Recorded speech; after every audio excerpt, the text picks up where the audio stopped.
ডিভোর্সের 10 বছর পর আবার নিজের প্রাক্তন স্বামীর বাড়িতে প্রবেশ করলাম। এত বছর পর নিজের ফেলে যাওয়া সংসারে আবার আসতে হবে কিংবা আসতে পারবো তা কল্পনা বা স্বপ্ন কোনোভাবেই কখনো মাথাতে আসেনি।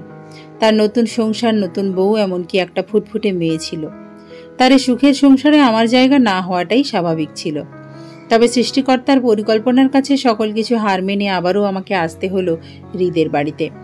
সমাজ কিভাবে নেবে, মানুষ কি বলবে, সবকিছুর পরোয়া পেছনে ফেলে কোনো এক অদৃশ্য মায়ার অবাধ্য পিছুটান আর প্রিয় সেই মানুষ, প্রিয় সে সংসার কাছ থেকে দেখার লোভ আমাকে এনে দাঁড় করিয়েছে হৃদের দরজায়। নিজেকে আর আটকাতে পারিনি এ সুযোগ থেকে। কলিং বেল চাপতেই দরজা খুলে দিল রিধিকা। আসসালামু আলাইকুম। তুমি কি পুতুলাম্মু? বুঝলাম তিশাই হয়তো বলে রেখেছে আমি আসবো আর আমাকে পুতুলাম্মু বলতে শিখিয়েছে।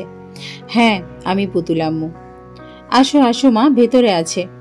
আমি তোমার জন্য কতক্ষণ ধরে অপেক্ষা করছি, তুমি আসতে এত দেরি করলে কেন বলো তো? বাড়িতে কাজ ছিল তো তাই। কিন্তু আমি তো তোমার জন্য চকলেট আনতে ভুলে গেছি মামনি। বিকেলে এনে দেব কেমন? সমস্যা নেই, বেশি চকলেট খেলে দাঁতে পোকা ধরবে, তাই আমি কম কম চকলেট খাই। মা বলেছে বেশি চকলেট খেলে মায়ের মতো অসুস্থ হয়ে যাব আমিও।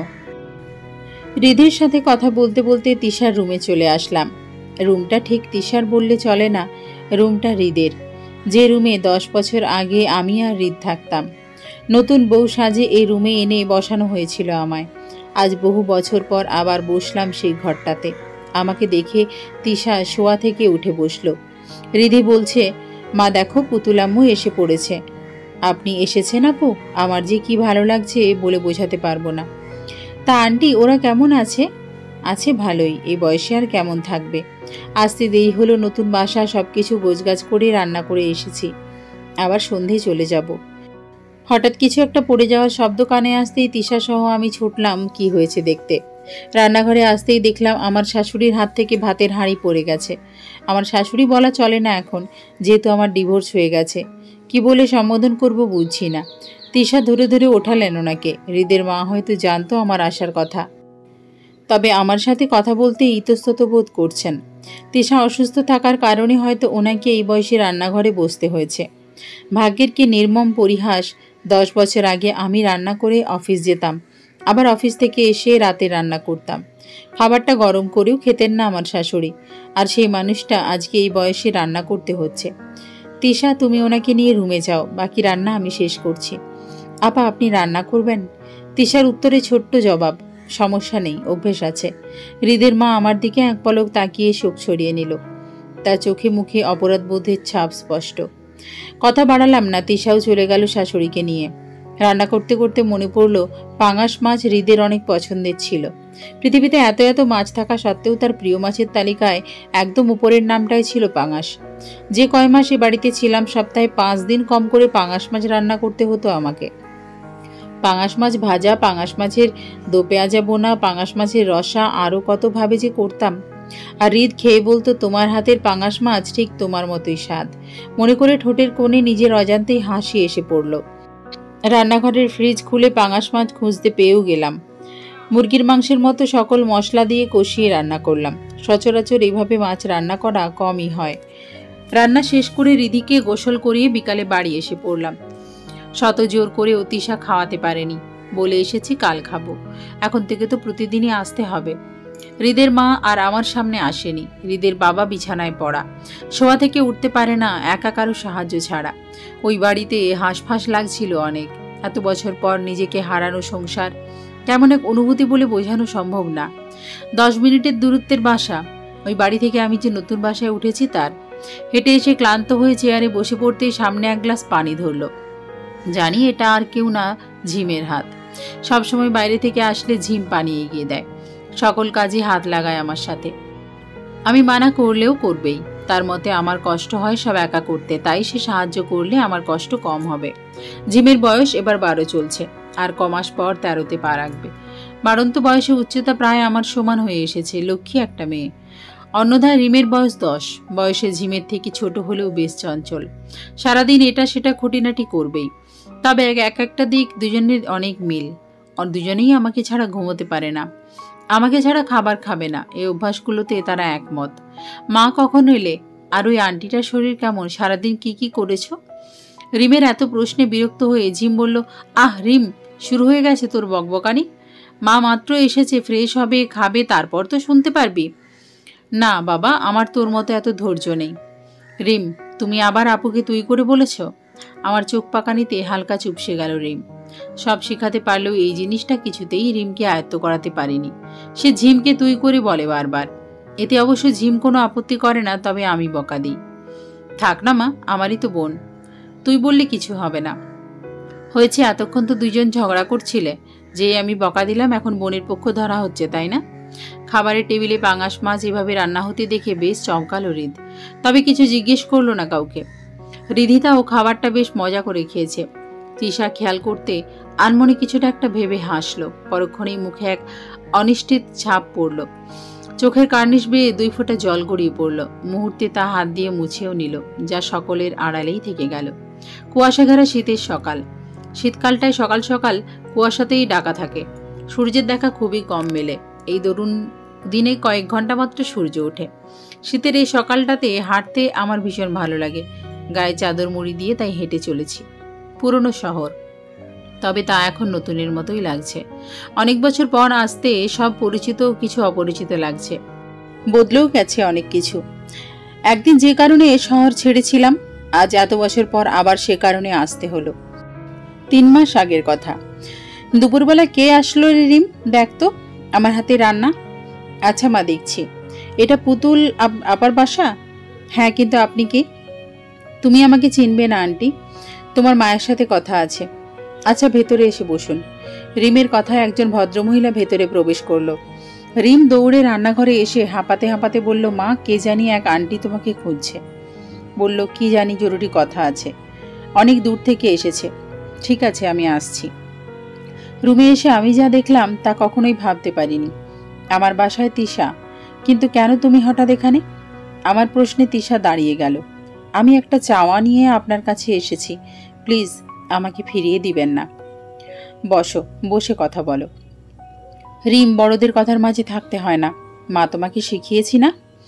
রিম হ্যাঁ পূর্বক মাথা নাড়িয়ে চলে গেল। এবার বলো, কি এত দরকার আমাকে তোমার, যে এত দূর পর্যন্ত চলে এসেছো? আপা, আপনি ফিরে চলুন ওই বাড়িতে। তৃষার এহেন বাক্যে আমার আশ্চর্যের সকল সীমা অতিক্রম করল। মেয়ের মাথা খারাপ হলো নাকি? নিজে ডেকে কেউ ঘরে সতীন তোলে? তৃষার চেহারায় ভয়ের ছাপ স্পষ্ট। নিজের প্রাক্তন স্বামীর স্ত্রীর সাথে মিষ্টি আলাপ করার মতো রুচি আমার নেই, তবে তৃষার মুখ দেখে তার সাথে কঠোর হতেও পারছি না, কেন জানি। তোমার কথায় অবাক না হয়ে পারছি না। যে জায়গা ছেড়ে এসেছি এত বছর পর আবার সেই জায়গায় কেন যাব? আর তোমরা তো বেশ সুখের সংসারই করছো, তবে তার মাঝে আমাকে কেন ঝামেলা বাড়াতে চাচ্ছ বুঝলাম না ঠিক। তৃষার চোখের কর্নিশা গড়িয়ে এবার পানি পড়ছে। আমি আপনার ব্যাপারে সবই জানি, কিন্তু তা বিয়ের পর। বিশ্বাস করেন, বিয়ের আগে আমি জানতাম না রিধিকার আব্বু আগে বিয়ে করেছিল। তার জীবনে আপনি ছিলেন। এমনকি আমার পরিবারের কেউ জানতো না আপনার বিয়ের কথা। জানলে আমাকে এখানে বিয়ে দিত না। বিয়ের কয়েক মাস পর আমি জানতে পারি আপনার কথা। প্রায় অনেক সময় দেখতাম রুমের বারান্দায় দাঁড়িয়ে উনি কিছু একটা পড়ে, অন্য মনস্ক থাকে। জিজ্ঞেস করলে বলতো কিছু না। আমিও আর ঘাঁটতাম না। সব যেহেতু ঠিক ছিল তাই এত প্রশ্ন করতাম না। একদিন তার প্রচুর জ্বর ওঠে। মধ্যরাতে কোথা থেকে একটা চিঠি বের করে আমার হাতে দেয়, দিয়ে বলে, তুমি প্রায় সবসময় আমাকে জিজ্ঞেস করতে না কি এত ভাবি, কি দেখি। এই যে, এটা তোমার থেকে লুকিয়ে রাখতাম। আমি একজনকে ঠকিয়েছি। আমি চাইনি, কিন্তু মায়ের কথায় বাধ্য হতে হয়েছে আমাকে। তবুও দোষ আমারই, কারণ ভুলটা তো আমি করেছি। কিন্তু আমি চাইনি তুমি ওইসব জেনে কষ্ট পাও। তোমাকে আর দ্বিতীয়বার ঠকাতে চাইনি, তাই লুকিয়েছি তোমার থেকে। একজনকে হাতড়ানোর কষ্ট আমাকে কুড়ে কুড়ে খাচ্ছে। তোমাকে হারানোর ভয় হতো অনেক, তাই বলতে পারিনি কখনো। তবে আজ মনে হচ্ছে তোমার সবটা জানা দরকার। ওই দিন আমি তার কথাগুলো সহ্য করতে পারিনি, কান্না করেছিলাম অনেক। তবে তার প্রচণ্ড জ্বরে তাকে ফেলে যেতেও পারিনি। নিজের মনের সাথে অনেক যুদ্ধ করে কাটিয়েছি। আমার পরিবার তার আগের বিয়ের কথা জানার পর আমাকে নিয়ে যেতে চেয়েছিল। আমিও সিদ্ধান্ত নিয়েছিলাম চলে যাব, কিন্তু তখন আমার পেটে তার অংশ রিধিকা বড় হচ্ছে। তার উপস্থিতি আমি টের পেতাম। আমার ডিভোর্স হলে আমার ভেতরে থাকা ছোট্ট মানুষটার বাবা হারাবে। তার বেড়ে ওঠার টাকা আর পয়সার কমতি না হলেও নিজের পরিবার পাবে না। তাছাড়া বাংলাদেশের সংবিধানে গর্ভাবস্থায় ডিভোর্স হয় না। তখন এই পুরো সময়টা আমি আমার বাবার বাড়িতে ছিলাম।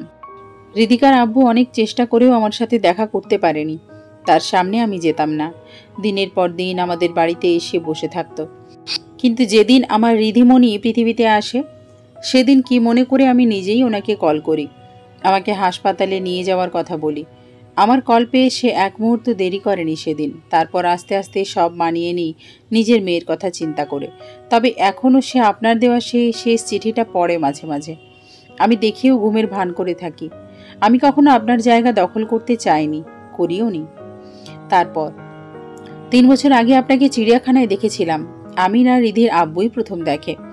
আমি কথা বলতে চাইলে উনি দেয়নি। আপনি কষ্ট পেতে পারেন ভেবে জলদি চলে যাই ওই জায়গা থেকে। আপনার সাথে 2টা মেয়েকে দেখে ভেবেছিলেন আপনি বিয়ে করেছেন। পরক্ষণে বয়সের হিসাব করে দেখলেও হিসেব মেলে না। ওই দিন আপনার খোঁজ নিয়েছিল আমাকে সাথে করেই। তারপর জানতে পারি রিম ঝিমকে আপনি এতিমখানা থেকে এনেছেন। তবে আপনার সামনে আসেনি আমরা, হয়তো আসতামও না কখনো। কিন্তু নিয়তি আমাকে আপনার দুয়ারে এনে দাঁড় করিয়েছে। আপনি আমার শেষ ভরসা। মানে? আপা, আমার ব্রেন ক্যান্সার, হাতে সময় সর্বোচ্চ 6 মাস। আমার মেয়ের বয়স এখনো 7 হয়নি, আর 1 মাস বাকি। আমি মারা গেলে উনি হয়তো আবার বিয়ে করবে, হয়তো করবেও না। তারই বা কত বয়স? 40 হয়নি এখনো। কিন্তু আমার মেয়েটা একজন মা পাবে না। নতুন কেউ আসলে তাকে কেমন করে দেখবে আমি জানি না। তবে আপনার প্রতি আমার অগাধ বিশ্বাস, আপনি পারবেন আমার মেয়েকে মায়ের মতো ভালোবাসতে। ফিরে চলুন আপা, আমার মেয়েটা যে অনেক ছোট্ট। আপনার হাত জোর করছি একজন মা হয়ে। কান্নায় ভেঙে পড়ল তিশা। আমারও কষ্ট হচ্ছে, কিন্তু খুব রাগ হচ্ছে। এরা আমাকে কি পেয়েছে? খেলার পুতুল? তাদের দরকারে আমাকে যেভাবে ইচ্ছে ব্যবহার করবে। মুখে কনিষ্ঠ ভাব এনে বললাম, দেখো তিশা, আমি জানি না হৃদ তোমাকে কোন বুঝে আমার কাছে পাঠিয়েছে। সে কি ভাবলো যখন ডাকবে তখনই আমাকে পাবে? আমার জীবনেরও একটা মূল্য আছে। আমি খেলার পুতুল না, যখন ইচ্ছে ছুঁড়ে ফেলে দেব, আর প্রয়োজনে ডাস্টবিন থেকে কুড়িয়ে নেবে। তোমরা নিজের স্বার্থটাই দেখলে। আসলেই মানুষ অনেক বেশি স্বার্থপর। আমি দুঃখিত, আমি তোমার কথা রাখতে পারবো না। না না আপা, উনি আমাকে আপনার কাছে বসতে অনেক বারণ করেছে, কিন্তু আমি এসেছি একজন মা হিসেবে নিজের সন্তানের জন্য, সন্তানের ভালোর জন্য, স্বামীর ভালোর জন্য আপনার কাছে এসেছি। হ্যাঁ, আমি আমার স্বার্থেই এসেছি। তার জন্য আমাকে আপনি যা খুশি বলেন, আমার আপত্তি নেই। আর আপনার সংসারে আপনাকে ফিরিয়ে দিতে এসেছি। ওনার মাঝে এখনও আপনার জন্য ভালোবাসার কমতি নেই। সে তার ভুল বুঝতে পেরে অনুতপ্ত। আপনি আমাকে ফিরিয়ে দিবেন না। তুমি যে ব্যাপারটা খুব সহজে বলেছ, আমার জায়গা থেকে চিন্তা করো। আমার পক্ষ থেকে কখনো সম্ভব না। তোমার মেয়ের প্রতি আমার কোনো অভিযোগ নেই। আমি 2টা মেয়ে নিজের পরিচয়ে মানুষ করছি। তুমি যা চাও আমার কাছে তোমার মেয়েকে দিতে পারো। আমি কখনো তার যত্নের কমতি রাখবো না। তুমি অনেক দূরে যাবে, আমার মনে হয় এখন ওঠা দরকার তোমার। আমার কথায় তিশা চলে যায়। নিজেকে আজ ঠুকনো কাগজ মনে হচ্ছে। সবার জীবনে সুখ পাখি ধরা দেয়, আমার সাথে কেন এমন হলো? কোন দোষে? আমি কেন পারিনি বাকি সবার মতো নিজেকে গুছিয়ে ভালো থাকতে? আমার কান্না মা দেখলো দরজার আড়াল থেকে, তবে কিছু না বলে নিজের রুমে চলে গেল। জন্ম, মৃত্যু, বিয়ে, এই 3টা জিনিসে কারো হাত নেই। আল্লাহর ইশারা ছাড়া হয় না। জন্মের সময় ভাগ্যে লিখে দেওয়া হয় কার সাথে কার জুটি হবে, কে কতদিন পৃথিবীতে বাঁচতে পারবে। সকল কিছুর ভাগ্যই লেখন অনুযায়ী হয়ে থাকে বলে আমি মনে করি। মৃত্যু এক ভয়ঙ্কর শোকের শব্দ। 2 অক্ষরের এই শব্দটা ছোট হলেও ব্যক্তি জীবনে এর তাৎপর্য অনেক। মৃত্যু নামক এই শব্দ দ্বারা পৃথিবীর বুক থেকে মুছে যায় একটা মানুষের নাম। মুহূর্তেই নামটা লাশে পরিণত হয়। চিরতরে বিদায় নেয় আপনজনদের থেকে। চাইলেও কেউ তাকে আর কখনো দেখতে পারবে না, কথা বলতে পারবে না। ইস, কি ভয়ঙ্কর যন্ত্রণা! যাদের আপন মানুষের মৃত্যু হয় কেবল তারাই এই যন্ত্রণাটুকু উপভোগ করে। মৃত্যুর কাছে হার মেনে তিশাও আজ বিদায় নিয়েছি পৃথিবী থেকে।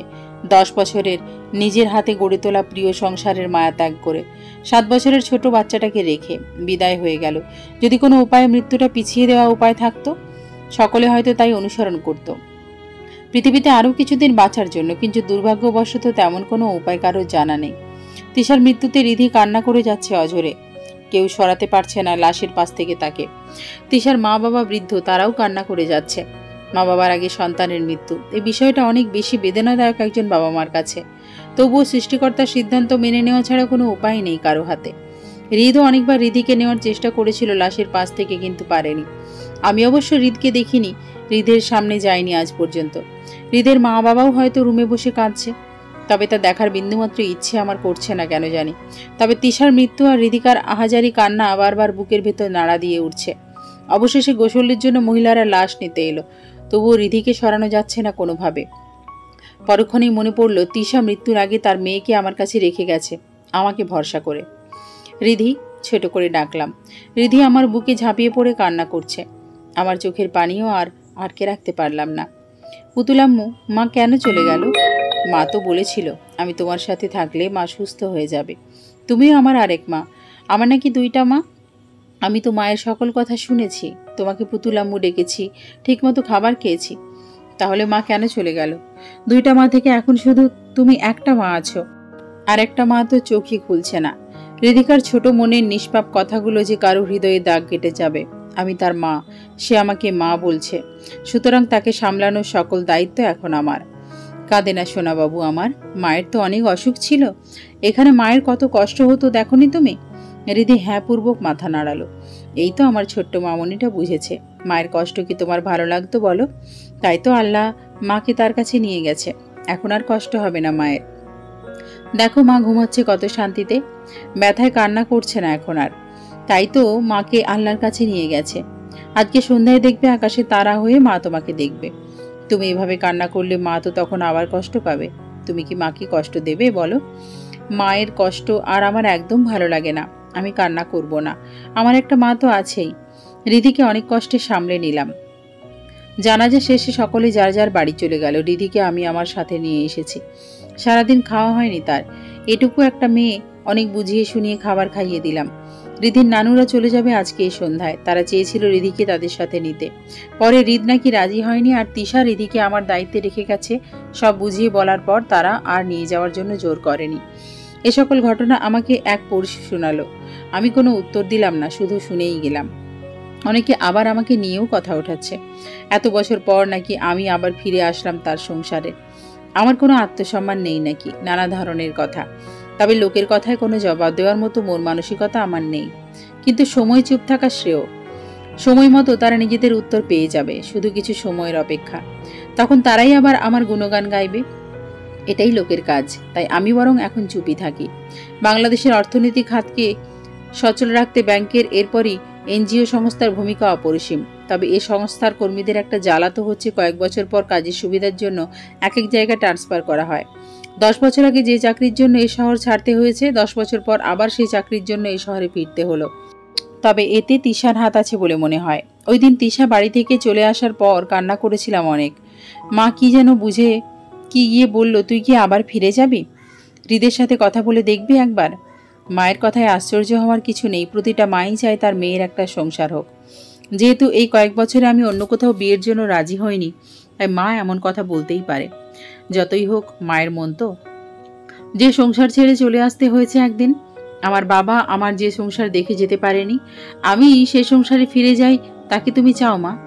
আমার করা প্রশ্নে মা আর চোখ রাখতে পারেনি আমার চোখে। বুঝতে পারলাম সে উত্তরটা পেয়ে গেছে আমি কি বলতে চেয়েছি। তবে হৃদিকাকে আমার কাছে রাখবো, সে তো কোনো দোষ করেনি। মা আর কিছু বলল না, আমার মতামতের উপর ছেড়ে দিল। পরের দিন অফিস থেকে বলা হলো, দেখো নুসরত, তোমাকে দ্বিতীয়বার সুযোগ দেওয়া হয়েছে। মেয়ে মানুষ, তার উপর তোমার বাচ্চাদের স্কুলের পরীক্ষা, এসব কারণে তোমাকে দীর্ঘ কয়েক বছর এখানে রাখা গেলেও এবার অন্য জায়গায় পাঠানো হচ্ছে। এভাবে এক জায়গায় রাখাটা নিয়মের মধ্যে নেই। অন্যের চাকরি করতে গেলে নিয়ম মানতেই হবে। কয়েক বছরে এই জায়গায় প্রতি মায়া জন্মালেও ছেড়ে যেতেই হবে। বিকেলে তিশা কল করে, আমি কি সিদ্ধান্ত নিয়েছি জানতে। আমি বলে দিই, হৃদির জন্য তুমি আমাকে সব থেকে নিরাপদ মনে করলে হৃদিকে আমি আমার কাছে রাখতে পারবো, এতে যদি তোমার হাজবেন্ডের কোনো আপত্তি না থাকে। তবে আমার এই জায়গা থেকে অন্য জায়গায় ট্রান্সফার হতে হবে।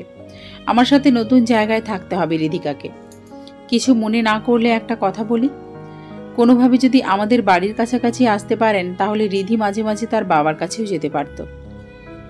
দেখো তিশা, হৃদিকে আমি কখনোই তার বাবার কাছে যেতে মানা করব না, তবে আমি কখনোই লোকের সামনে যেতে চাই না। আর অফিস থেকে আমাকে যে জায়গাতে দেওয়া হয় সেখানেই যাব, এখানে আমার কোনো হাত নেই। পরবর্তীতে হয়তো তিশা হেড অফিসের লোকেদের টাকা পয়সা দিয়ে কোনোভাবে আমাকে ওই এলাকাতে নেয়। এ ব্যাপারে আমি অজ্ঞাত, জানা নেই, তবে ধারণা করতে পারি এমন কিছুই হয়তো হয়েছে। যেহেতু অফিস থেকে আমাকে ওই এলাকাতে পাঠানো হয়, তাই আর না করিনি। শীতের শেষ প্রায় এমনই এক বিকেলে এই শহর ছেড়েছিলাম নিয়তির লেখায় আবার পা রাখলাম এই শহরে। ওই দিন সাথে ছিল বাবা মা। আজ বাবা বেঁচে নেই, মাকেও চোখের সামনে বৃদ্ধ হতে দেখেছি। তবে আজ সাথে আছে আমার 2 মেয়ে রিমঝিম। তাদের খরচ বহন করতে আমার কোনো সমস্যা হয় না। বেতনের টাকায় আমার সংসার খুব ভালো মতো চলে যাওয়ার পরেও কিছু টাকা জমাতে পারি প্রতি মাসে। তাহলে রিধিকে আমার কাছে রাখলেও কোনো অভাব পড়বে না রিধির। অনেক চিন্তা ভাবনা করেই সিদ্ধান্ত নিয়েছি আমি রিধিকে আমার কাছে রাখার। তিশার শরীরের অবস্থা খারাপ থাকায় ওই দিন নিজে গিয়েই রিধিকার সাথে দেখা করি ওই বাড়িতে। তা নয়তো ওইখানে যাওয়ার কোনো দরকার আমার ছিল না। তিশা এত বেশি অসুস্থ যার দরুন আমাকেই যেতে হলো। তিশার মৃত্যুর আজ বেশ কয়েকদিন হয়ে গেছে, প্রায় মাসখানেকের মতো। রিধি আমার কাছেই থাকে। মাঝে মাঝে তার বাবা লোক পাঠায় তাকে নিয়ে যাওয়ার জন্য। তবে রাতে কখনো ওই বাড়িতে থাকে না মেয়েটা। প্রতি রাতে আকাশে তাকিয়ে মাকে খুঁজে বেড়ায়। আস্তে আস্তে বাস্তবতা বুঝে যাচ্ছে রিধি। হৃদের মা বাবাকে কালই বৃদ্ধাশ্রমে রেখে এসেছে। হৃদ সকালে অফিসে যায়, আসতে সন্ধে হয়ে যায়। তার মা বাবারও বেশ বয়স হয়েছে। এই অবস্থায় একা একা নিজেদের দেখভাল করতে পারে না, তাই বৃদ্ধাশ্রমে রেখে এসেছে। মনে মনে ভাবলাম, একদিন যে বাড়ি থেকে আমাকে বের হতে বাধ্য করেছিল সে বাড়িতে আজ সে আর নিজে থাকতে পারল না। কেউ তাকে বের করেনি, তবে নিজের থেকে বের হয়ে যেতে হলো। আল্লাহ কার ভাগ্যে কি লিখেছে তা কেবল তিনিই জানেন। কথায় আছে, আল্লাহ ছাড় দেয়, ছেড়ে দেয় না। যে সংসার নিয়ে তার অহংকার ছিল, আজ শেষ বয়সে এসে সংসারের বাইরে তিনি। সকাল বিকেল প্রায় সময় একটা অল্প বয়সী ছেলেকে বাড়ির আশেপাশে ঘুরতে দেখছি। আমাকে দেখলেই অন্যদিকে চলে যায়, তবে এ সকল কিছু আমার চোখ এড়াতে ব্যর্থ। আমার আর বুঝতে বাকি রইল না ছেলেটা ঝিমের জন্য বাড়ির পাশে ঘুরঘুর করে। মনে হয় ঝিমের স্কুলের বাইরের কেউ। ঝিম বড় হয়েছে, ক্লাস 7-এ পড়ে। দেখতেও বেশ সুন্দরী, মায়াবী মুখশ্রী, তাই এমন 2-1 পেছনে ঘোরাঘুরি অস্বাভাবিক না। রাতে রিম আর রিধি ঘুমানোর পর ঝিমকে পাশে বসালাম। ঝিম সবসময়ই শান্ত স্বভাবের, খুব নিচু সুরে কথা বলে। ঝিম, কিছু কথা বলবো, তুমি মিথ্যে বলবে না আমি জানি। তবু এ বয়সে এসে নিজের অজান্তে কখনো মিথ্যে বলে ফেলা হয়, তাই আগেই বলছি, আমার কাছে কিছু লুকোবে না। আমরা এখনো নতুন। তোমার বন্ধু বলতে তেমন কেউ নেই। স্কুল প্রাইভেট শেষ করে বাসায় এসে আশেপাশের কারো সাথেই মেশার তেমন সময় পাও না। যেটুকু সময় হাতে থাকে আমার কাজেই সাহায্য করো। সুতরাং এখানে তোমার সব থেকে কাছের মানুষ আমি, তোমার বন্ধুও আমি। আমি শুধু তোমার মা না, তোমার বন্ধুও। ঝিম হ্যাঁ পূর্বক মাথা নাড়ালো। বেশ কয়েকদিন ধরে বাড়ির পাশে একটা ছেলেকে দাঁড়িয়ে থাকতে দেখা যায়। তুমি কি তা খেয়াল করেছো? ঝিম হয়তো অনেক আগেই বুঝতে পেরেছে আমি ঠিক কি বিষয়ে কথা বলছি, তাই চমকায়নি আমার কথায়। আবারও হ্যাঁ পূর্বক মাথা নাড়ল। তুমি কি চেনো ছেলেটাকে? নাম কি জানো? না মা, কয়েকদিন ধরে স্কুলে যাওয়া আসার সময় পেছন পেছন যায় শুধু। একদিন শুধু জিজ্ঞেস করেছিল আমার নাম কি, তারপর আর কিছু বলেনি কখনো আমাকে। তবে পেছনে যায় প্রতিদিনই। ঝিম সত্যি বলেছে, তার চোখ মুখ দেখে বোঝা যায়। তোমাকে একটা গল্প বলি, শুনবে? এক ছিল ছোট রাজকন্যা, বাবা মায়ের একমাত্র রাজকন্যা। লেখাপড়ায় ছিল সবার সেরা। রাজকন্যার বাবার অত টাকা ছিল না, তবে যা ছিল তা দিয়ে রাজকন্যাকে খুব সুখে রেখেছিল। তাদের সুখের কোনো কমতি ছিল না। রাজা তার সবটা দিয়ে রাজকন্যাকে লেখাপড়া করিয়ে বড় করে তোলে। রাজকন্যাও ছিল লক্ষ্মী একটা মেয়ে। একসময় রাজকন্যা বড় হয়ে ওঠে। কোনো এক রাজপুত্র মন চুরি করে নেয় তার। একটা সময় পরিবার থেকে রাজকন্যাকে বিয়ে দেওয়া হয় রাজপুত্রের কাছে। রাজকন্যার বাবার বয়স হয়, উপার্জন ক্ষমতা হারাতে হয়। তাই বিয়ের আগে রাজকন্যা বলে, আমার বিয়ে হয়ে গেলে মা বাবা কি করে থাকবে? আমি যে তাদের শেষ সম্বল। রাজপুত্র ভরসা দেয়, তুমি দেখবে তাদের। এই কথায় বিয়ে হয়। বিয়ের পরপরই পরিবর্তন আসে রাজপুত্রের। তাদের ছিল অনেক টাকা, তারপরে ছিল লোভ। রাজকন্যার চাকরি করা টাকা তার বাবার বাড়ি পাঠাতে দিত না। একসময় রাজকন্যার বাবাকেও অপমান করে। রাজকন্যার পক্ষে আর থাকা সম্ভব হয় না ভালোবাসার রাজপুত্রের সাথে। চলে আসে নিজের রাজ্যে। ভেবেছিল তার অভিমান রাজপুত্র বুঝতে পারবে, কিন্তু তা হয়নি। চলে আসা 2 মাসের মাথায় নতুন রানীকে ঘরে তুলে রাজপুত্র। রাজকন্যা শোকে অসুস্থ হয়ে পড়ে, আস্তে আস্তে মানিয়ে নেয়, চলে যায় অনেক দূরে। তবে এখনো রাজকন্যা প্রতি রাতে বালিশ ভেজায় চোখের জলে। জানো তো, ভালোবাসলে তাকে কখনো ঘৃণা করা যায় না। ওই রাজপুত্র আর নতুন রানীর ঘর আলো করে জন্ম নেয় একটা ফুটফুটে কন্যা সন্তান। বেশ সুখের সংসার হয় ওই রাজপুত্রের। আর রাজকন্যা ঠকে যায় নিয়তির কাছে। তবে সুখ বেশি দিন থাকে না তাদের সংসারে। কয়েক বছর পর ছোট মেয়েকে রেখে মারা যায় নতুন রানী। মারা যাওয়ার আগে বুঝতে পারে কার কাছে তার মেয়েকে সব থেকে নিরাপদ থাকবে। সেই আগের রাজকন্যার কাছে নিজের মেয়েকে দিয়ে যায়। রাজপুত্রের জীবনে ক্ষণিকের সুখ দেখা দিলেও রাজপুত্র হয়ে যায় ভীষণ একা। ছন্দ ছাড়া জীবন হয় তার অবশেষে। কাউকে ঠকিয়ে কেউ সুখে থাকতে পারে না, তেমনি কাউকে একবার ভালোবাসলেও তাকে হারানোর যন্ত্রণা সারা জীবন ভোগ করতে হয়। তোমাকে আর রিমকে যখন আমি এতিমখানা থেকে আমার কাছে আনি, রিম তখন বেশ ছোট, তবে তুমি সবই বোঝো, সবই মনে আছে তোমার। পৃথিবীতে অনেক মানুষ, তবে আমাদের আপন বলতে আমরাই। তোমাদের যেমন আমি ছাড়া আপন কেউ নেই, তেমনি আমারও আপন তোমরাই। এ কথা মনে রাখবে। তোমার বয়সটা আবেগের, এ বয়সে বিবেক হাজার বোঝালেও মনকে দমিয়ে রাখা খুব কষ্টের। আমি চাই তুমি সে কষ্টে জয়ী হও। আর কখনো স্বার্থপর হও না। নিজের শত্রুর সাথেও বন্ধুর মতো ব্যবহার করবে। তোমাকে কেউ কষ্ট দিলে তাকে পাল্টা কষ্ট দিও না, বরং তার সুখে সুখ দাও। সে যেন এক সময় অনুতপ্ততার আগুনে পোড়ে। পৃথিবীর সব থেকে বড় শাস্তি কি জানো? নিজের ভুলের অনুতপ্ততা। আচ্ছা মা, সে রাজকন্যা কেন নতুন রানীর আর রাজপুত্রের মেয়েকে নিজের কাছে রেখেছিল? রাজপুত্র তো রাজকন্যাকে ঠকিয়েছে। রাজকন্যা কতটা বিশ্বাসের যোগ্য হলে নতুন রানী তার স্বামীর আগের স্ত্রীর কাছে সন্তান আমানত রাখতে পারে? সে বিশ্বাসের জায়গা থেকে রেখেছে। তুমি সেই রাজকন্যা, তাই না মা? এখনো তুমি ওই লোকের জন্য কেন কাঁদো মা? কান্না এমন এক জিনিস যা নিজের ইচ্ছায় করা যায় না। মুখে সারাদিন বলে চেষ্টা করলেও তুমি চোখের পানি আনতে পারবে না, কিন্তু কখনো কখনো হাজার চেষ্টা করেও কান্না থামানো যায় না। তুমি তোমার ভাগ্যকে বদলাতে পারবে না, তবে তুমি তোমার জীবনকে বদলাতে পারবে। মানুষের কাছে নিজেকে যেভাবে উপস্থাপন করবে সবাই তোমাকে সেইভাবেই জানবে। মানুষের বিশ্বাস অর্জন করা অনেক কঠিন। মানুষের বিশ্বাসের যোগ্য সবাই হয় না, বুঝলে? আজ তোমাকে এত কিছু বলার কারণ জানতে চাইবে না? কারণ তুমি এখন বড় হচ্ছ। তোমার জানা দরকার চারপাশের মানুষগুলোর কথা। জীবনে অনেক বাধা আসবে তোমার এখন। সকল কিছু কাটিয়ে উঠতে পারলেই জীবন সুন্দর হবে। অনেক রাত হয়েছে, ঘুমাও এখন। আমিও তোমার মতো হব মা, তোমার আদর্শে বড় হব। নিস্তব্ধ শহর, গ্রামের পরিবেশ সারাদিন পাড়ার ছেলেদের হইচই থাকলেও সন্ধ্যার আমার সাথে এক নীরবতা বিরাজমান হয়। সকলে যে যার আপন ঘরে অবস্থান নেয়। রুমে বারান্দায় দাঁড়িয়ে চাঁদ দেখছি। আকাশে আর চাঁদ নেই, মেঘে ঢাকা, তবু অপলক দৃষ্টিতে দেখার চেষ্টা করছি। আজ বাবার কথা ভীষণ মনে পড়ছে। তার বয়সের কত লোক এখনো বেঁচে আছে, অথচ সে নেই। আমার ভাগ্যটাই এমন, সব শুধু হারিয়েই গেলাম। লাঠি বার করে মা এসে পেছনে দাঁড়িয়েছে। হাঁটতে পারে এই লাঠি ছাড়া, তবুও আমি দিই না। কখন পড়ে যায় কি হয়, ভয় লাগে ভীষণ। এভাবে আর কতদিন একা থাকবি? তোরও তো একটা জীবন আছে রে মা। আমি মা হয়ে মেয়ের এমন অবস্থা যে দেখতে পারি না আর। মায়ের উপস্থিতিতে জানতাম এসব কথাই বলবে। এ আর নতুন কিছু না। এক কথা আর কত বলবো মা? জীবন তো থেমে নেই, চলছে তো জীবন তার আপন গতিতে। বাকি জীবনটা কি এভাবেই পার করে দিবি? একটা সংসারে তো দরকার শেষ বয়সের জন্য। তুমি আছো, রিমঝিম আছে, রিধির কথা বাদই দিলাম। এটা কি আমার সংসার না? আর কত মানুষ হলে সংসার হবে? শুধু কি বিয়ে করে স্বামীর ঘর করলেই তাকে সংসার বলে? আমি এভাবেই ভালো আছি। মানুষ নানান কথা বলে বেড়ায়। হৃদের মেয়েকে নিজের কাছে রেখেছিস, অথচ তাকে বিয়েও করতে রাজি হচ্ছিস না। এসব কিছু পাড়ার লোকের চোখে বাজে। হৃদকে বিয়েই না করলে তার মেয়েকে কেন রেখে দিলি নিজের কাছে? একজন মা সবসময় তার সন্তানের ভালো চায়। মায়ের থেকে ভালো কেউ বোঝে না তার সন্তানের ভালো কোনটা মন্দ কোনটা। তিশা একটা মা ছিল। সে তার মৃত্যুর আগে তার মেয়ের জন্য একটা নিরাপদ জায়গা খুঁজেছিল, আর পেয়েও গিয়েছিল। তা হলো আমি। সমাজের দৃষ্টিকোণ থেকে আমি তার স্বামীর প্রাক্তন স্ত্রী, সেই হিসেবে আমাকে তার শত্রুপক্ষ বলা চলে। তবুও শেষ সময়ে এসে সে হাজার চিন্তা ভাবনা করে আমাকেই সব থেকে নিরাপদ ভরসার মনে করেছে। কতটা ভরসা নিয়ে এসেছিল তা আমি পাড়ার লোকেদের বোঝাতে পারবো না।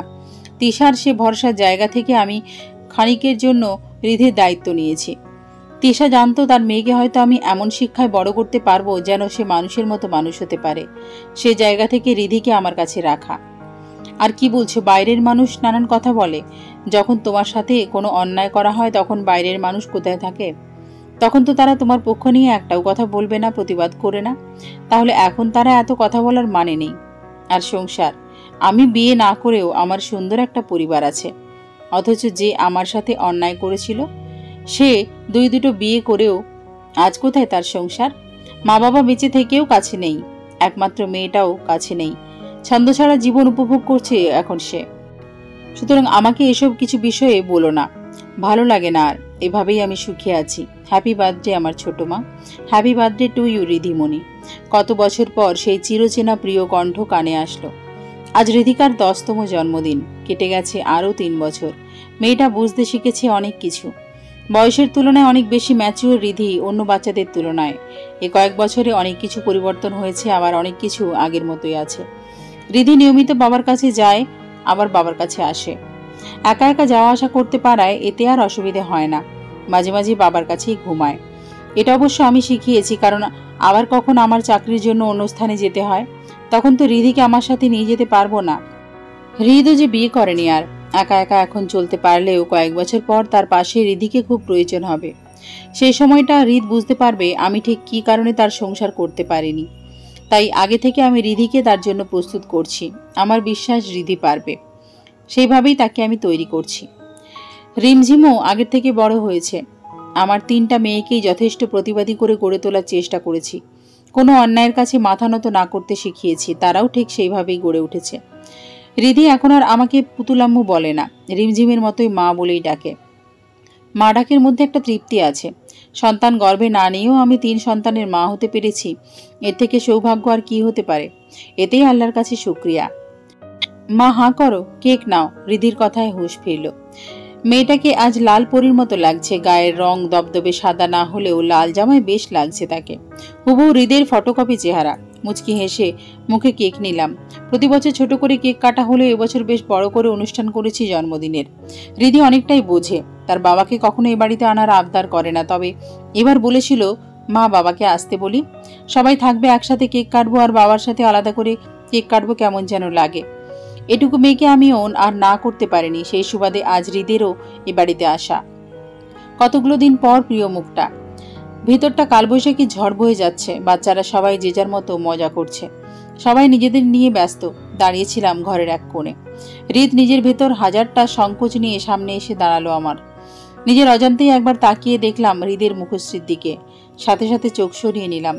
তার চোখে চোখ রাখার মানে নিজের সর্বনাশ। হৃদ কিছু বলতে চেয়েও বলতে পারছে না।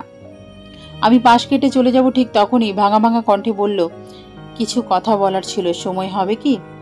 যদি একটু দাঁড়াতে। আমি কিছু না বলে দাঁড়িয়ে গেলাম। সায় পেয়ে হৃদ বলতে লাগলো, আমি জানি আমি তোমার সাথে যে অন্যায় করেছি, তারপর এই কথাগুলো বলতে আমার নিজের কাছে দ্বিধা হচ্ছে। তবুও বলছি। তুমি ওই দিন বাড়ি থেকে বের হয়ে যাওয়ার পর জীবনে প্রথমবারের মতো মায়ের সাথে উচ্চস্বরে কথা বলি। বাবা ওই দিন মাকে অনেক কথা শোনায়, যার কারণে মা এত সব একসাথে মেনে না নিতে পেরে হার্ট অ্যাটাকে মারা যায়। ছোট থেকে মায়ের কথার অবাধ্য হয়নি কখনো। মায়ের অসুস্থতা, এদিকে ডাক্তার বলে কোনো কারণে যেন মায়ের উপর চাপ না পড়ে, যার ফলস্বরূপ মায়ের পছন্দের তিশাকে দ্বিতীয়বারের মতো বিয়ে করতে রাজি হই। ভেবেছিলাম আস্তে আস্তে তোমাকে ভুলতে পারবো, কিন্তু যত দিন যায় তোমার অভাব অপূর্ণতা আমাকে গ্রাস করতে থাকে। তারপর দুনিয়াতে আসে রিধি। আমার ক্লান্তি, তোমার অভাব কিছুটা মুছে যায়, কিন্তু তাতেও তোমাকে ভুলে ওঠা কখনো সম্ভব হয়নি। এসব কিছু তিশার চোখ এড়ায়নি। সে প্রায় সময় তোমার সাথে যোগাযোগ করার কথা বলতো আমাকে। আমি করতাম না। আমি আর চাইনি তোমার জীবনটা এলোমেলো করতে। এই মুখ নিয়ে কি করেই বা তোমার সামনে দাঁড়াবো, তাই আশা হয়নি। তবে অবশেষে তিশা নিজেই গেল। তার অসুস্থতার কথা জানার পর যখন জানতে পারে সে আর বাঁচবে না, তখন তোমার খোঁজ করে, তোমার সাথে দেখা করে। মৃত্যুর আগে খুব করে চাইতো তোমাকে আমার সংসারে ফিরিয়ে নিতে। তবে কথা বলার পর বুঝতে পারে তোমার আত্মসম্মানবোধ প্রগাঢ়। তুমি কখনো নিজের সম্মানে আঁচ আসবে এমন কাজ করবে না। তাই সেও আর জোর করেনি তোমাকে। তবে আমাকে খুব করে বলে গিয়েছিল চেষ্টা করে দেখতে। এটুকু বলে দীর্ঘ নিঃশ্বাস ত্যাগ করে আবার বলতে লাগলো, শত চেষ্টার পরও তোমার সামনে এসে দাঁড়ানোর সাহস আর হয়ে ওঠেনি। আমার ভুলের শাস্তি আমি প্রতিনিয়ত পাচ্ছি। আর আমার মার জন্য আজ তোমার এই অবস্থা, সেও কিন্তু তার কর্মফল ভোগ করছে। বেঁচে থেকেও সে আজ নিজের সংসারের বাইরে। ফিরে এসো। এ কথা বলার মুখ আমার নেই, তবুও বলছি, তুমি যা চাও সেভাবেই হবে। তুমি যেভাবে বলবে সেভাবেই সব করব। সম্ভব হলে ফিরে চলো আবার সেই সংসারে। আমার পাশে তোমার অস্তিত্ব খুব প্রয়োজন। তুমিহীনা আমি এতগুলো বছর ভালো নেই। একদণ্ড কথা বলার জন্য তৃষ্ণার্ত কাকের ন্যায় ছটফট করেছি, তবুও পারিনি। তবে আজ তোমায় নিজের চোখের সামনে দেখে আর দমিয়ে রাখতে পারিনি নিজেকে। মৃত্যুতেও শান্তি পাবো এখন, কারণ মনের কথাগুলো আজ আমি প্রকাশ করতে পেরেছি তোমার নিকটে। আজ আমি চিৎকার করে বলতে পারি, আমি পাপী, আমি ঠকিয়েছি তোমায়, শাস্তি দাও তুমি আমার পাপের। আমার ভুলের জন্য আমায় মৃত্যুদণ্ডও দিতে পারো, তাতেও কম হয়ে যাবে। ফিরে চলো তুমি ফেলে আসা পুরনো সংসারে। আমি যা রেখে দিয়েছি অযত্নে, তবুও হাত লাগাতে দিইনি কাউকে তোমার কোনো জিনিসে। ফিরে চলো তুমি। যদি তা নাও পারো, বন্ধুত্বের হাত বাড়িয়ে দাও আমায়। আমি ক্লান্ত আজ, নিস্তেজ, ঠিক ঝরা পাতার মতো, বেঁচে থেকেও যার মাঝে প্রাণ নেই। যদি তাও না পারো, তবে নিজে হাতে মৃত্যু দাও আমায়। আমি যে পারছি না আর এই ছন্দ ছাড়া জীবনের ভার বয়ে যেতে। রাত সকলের জীবনে নিয়ে আসে শান্তির ঘুম, আর আমার জীবনে প্রতিটা রাত ধরা দেয় ভয়ঙ্কর থেকে ভয়ঙ্কর রূপে। অন্ধকারে চিৎকার করে বলি, তুই ঠক, তোর ক্ষমা নেই, বেঁচে থাকার কোনো অধিকার নেই। আমি পারছি না আর এ জীবন। মুক্তি দাও পুতুল আমায়, হয় বাঁচতে দাও তোমার সাথে, নয় মৃত্যু দাও। সকলে তাকিয়ে আছে হৃদের দিকে। উচ্চস্বরে বলা তার প্রতিটা কথাই সকলের কর্ণদ্বারে প্রবেশ করেছে। আজ আমার খুব করে বলতে ইচ্ছে হচ্ছে, আজ কেন ফেরাতে চাও তুমি আমায়? এতদিন পর কেন আমার অভাবটা বুঝলে? যেদিন অভিমান করে এসেছিলাম, তখন তো একটা বারের জন্য মনে করনি তুমি আমায়? যে সুখের সংসারের জন্য একদিন আমায় ছেড়ে দিলে, সে সংসার কোথায় আজ তোমার? বউ বাচ্চা বাবা মা সব কোথায়? তোমার পাশে কেউ নেই। সব হারিয়ে আমাকে পেতে চাও আজ কেন? তুমি বড্ড স্বার্থপর রিড, বড্ড স্বার্থপর। তোমারও একটা মেয়ে হয়েছে, তার বিয়ের পর তুমি বুঝবে সে ছাড়া তুমি শেষ বয়সে কতটা অসহায়, যেমনটা আমার বাবা মা ছিল আমাকে ছাড়া। কিন্তু কথাগুলো দলা পেকে গলার ভেতরেই রয়ে গেল। হৃদের চোখের পানি আর সহ্য করতে পারছি না। দৌড়ে চলে গেলাম নিজের ঘরে। কোনো উত্তর দেওয়া হলো না আর। আমার কাছে কি উত্তরই বা আছে দেওয়ার মতো? ঠকে যাওয়ার এতগুলো বছর পরেও তো ঠকানো এই মানুষটাকে ঘৃণার চাদরে মোড়াতে পারিনি। ভালোবাসলে যে তাকে ঘৃণা করা যায় না। দূরে থাকা যায়, তবে ভুলে থাকা যায় না। এত বছর পর প্রাক্তনের সংসারে ফিরে গেলে যে লোকে ছিছি করবে। সারা জীবন সঙ্গীহীন কাটিয়ে শেষে এসে কিনা লোকের সমালোচনার কারণ হব? না না, নিজের সম্মানে এতটা আঘাত আমি করতে পারি না। রিম ঝিম রিধি তিনজন মিলে রুমে আসলো। ঝিমের চোখের ইশারায় রিধি আগে আমার কাছে এসে হাত দিয়ে চোখ মুছে দিতে দিতে বলল, কেঁদো না মা, তোমার কান্না আমাদের ভালো লাগে না। এবার ঝিম বলতে শুরু করলো, মা, তুমি এত বছরে অনেক কষ্ট করেছ, তবে তোমাকে কষ্ট দিয়ে উনি নিজেও সুখ পায়নি। সে নিজেও অনুতপ্তের আগুনে পুড়ছে। তুমিই তো বলেছিলে সব থেকে বড় আর কঠিন শাস্তি নিজের ভুলের অনুতপ্ত। তাহলে তাকে ক্ষমা করে দাও যায় না মা? এবার ঝিমের কথায় তাকালাম মাথা তুলে। আমার মেয়েগুলো আজ আমার সুখ খুঁজছে। তারাও বুঝতে শিখে গেছে, আমাকে বোঝাতে এসেছে। তুমি সংসারে ফিরে না যাও, অন্তত আঙ্কেলের সাথে থাকা দূরত্বটা কাটিয়ে নাও মা। বাকি সবার সাথে যেমন মিশে কথা বলো, তার সাথেও সম্পর্কটা তেমন স্বাভাবিক করে নাও। কথা বলো বাকি সবার মতো তার সাথেও। তারপর তোমার যা ভালো লাগে সিদ্ধান্ত নিও। কিন্তু এটুকু কথা রাখো আম্মু। রিমের কথায় আবারও ভেতরে এক কালবৈশাখী ঝড় তাড়া দিয়ে গেল। একটা ভুলের শাস্তি আর কত পাবে, আর নিজেকেই বা কত কষ্ট দেব। এবার একটা সিদ্ধান্ত নেওয়ার পালা। আমাকে একা থাকতে দাও একটু। আমার এ কথার পর তারা আর এক মুহূর্ত দাঁড়ালো না, চলে গেল। ভাবছি রিমের কথার মতো সত্যি বাকি সবার মতো তার সাথেও স্বাভাবিক করে নেব সম্পর্কটা। দূর থেকেও ভালোবাসা যায়। আমি না হয় দূর থেকেই সারা জীবন তার হয়ে থাকবো। এক জীবনে আর স্বামীর সংসার নাই হোক, হৃদ না হয় বন্ধু হয়েই থেকে যাবে এই জীবনে। আজকের কাহিনীটি কেমন লাগলো অবশ্যই কমেন্ট করে জানাবেন সবাই। সবাই খুব ভালো থাকবেন, সুস্থ থাকবেন। খুব তাড়াতাড়ি দেখা হবে পরবর্তী কাহিনীতে। নমস্কার।